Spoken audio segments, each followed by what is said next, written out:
საქართველო, ჩვენ უნდა გავერთიანდეთ და გავწყინდეთ.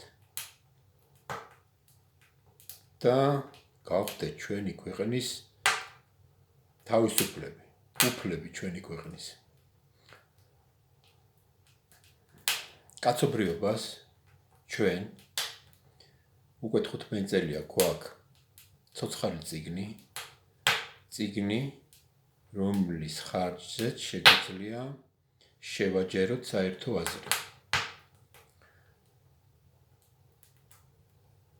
რაც გვაკლია, მაგრამ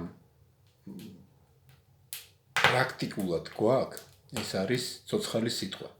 ცოცხალი სიტყვა არის მექანიზმი, რომლის საშუალებითაც ჩვენ მსგავსად მესენჯერის მესიჯებისა პირდაპირ ადამიანურ ქართულ ენაზე შეგვიძლია ცოცხალ წიგნში გავაგზავნოთ მესიჯები და ცოცხალი წიგნი მოახდენს იმ შესაბამის რეაგირებას. ყველანაირი შუამავალი გამორჩეული, არჩეული კაცის გარეშე.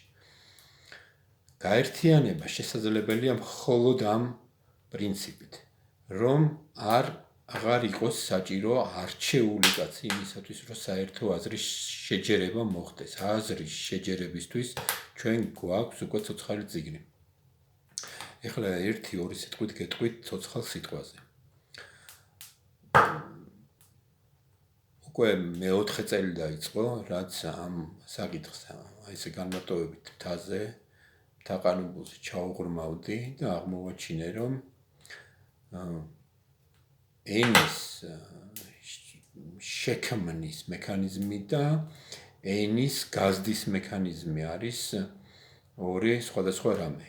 ენის შექმნის მექანიზმი არის შემდეგი: შენ უნდა გქონდეს საწყისი ენა და უნდა შექმნა საწყისი ენიდან გამომდინარე ორი რამე: შემსრულებელი ახალი ენის და ახალი ენა. ახალი ენა უნდა შექმნა საწყისი ენა უნდა დააჯგუფო, მაგალითად წიგნის ფურცლებზე, გადანომრო და შემსრულებელს უნდა უთხრა, რომ ეხლა წინადადება რა ნომრებიც იქნება, შეასრულე ამ და ამ წიგნის მიხედვით. მაგალითად, ილია ჭავჭავაძის წიგნის მიხედვით შეასრულე 115-93, ეს იქნება ჩემო კარგი ქვეყანა, რაზეც მოგიწყენია და 93 არის ისტორია, რომელიც მეორდება და მეორდება უკვე მე რამდენი წელია და ნუ გავიმეორებთ ამას. გავერთიანდით.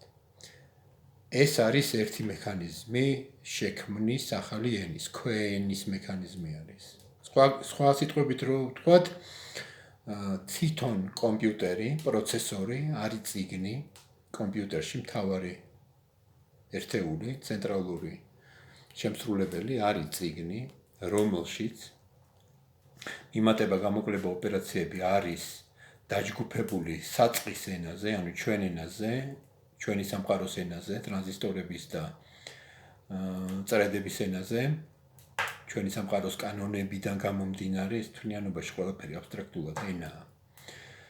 და შემსრულებელი კიდე არის ასევე ჩვენ ენაზე აწყობილი ერთი მთავარი ქმედება აქვს, რომელიც არის fetch decode execute loop-ი, რომელიც დანიშნულებაც არის, რომ წინადადების ახალ წევრზე გადავიდეს, ნახოს რა ციფრი წერია და იმ ჯგუფის შესრულება დაიწყოს. იმ ჯგუფში მე არის ისევ ამ თავარ აქციაზე დაბრუნება და ასე შემდეგ ეს ციკლი ესე არის შეგროვებული.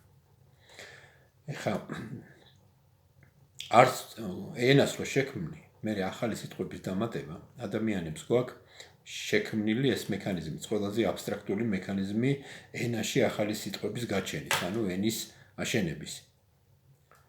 ეს არის შემდეგი, რომ შენ წერ ახალ სიტყვას პირდაპირ ფურცელზე, ან ამ მედიუმზე და მერე ახალი აბზაცით, ახალი ხაზიდან წერტილს აღარ წერ, სახელის მერე, ახალი აბზაცით, აბზაცში რამოდენიმე წინადადება შეიძლება შედიოდეს, ერთი ან რამოდენიმე აბზაცით აღწერ ამ ახალ სიტყვას.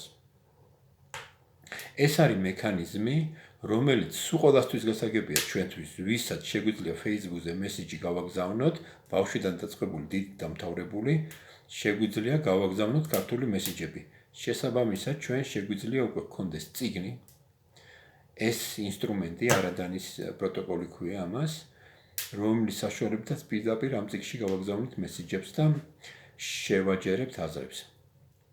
ცოტა უფრო მომავალში რო გავიხედოთ, ის მექანიზმი, რაც გვაქვს დღეს ჩვენ, რომ 4 წელიწადში ერთხელ მივდივართ, მეოთხე სართულზე ცხოვრებაზე უარს ვამბობთ, ჩამოვდივართ -1-ზე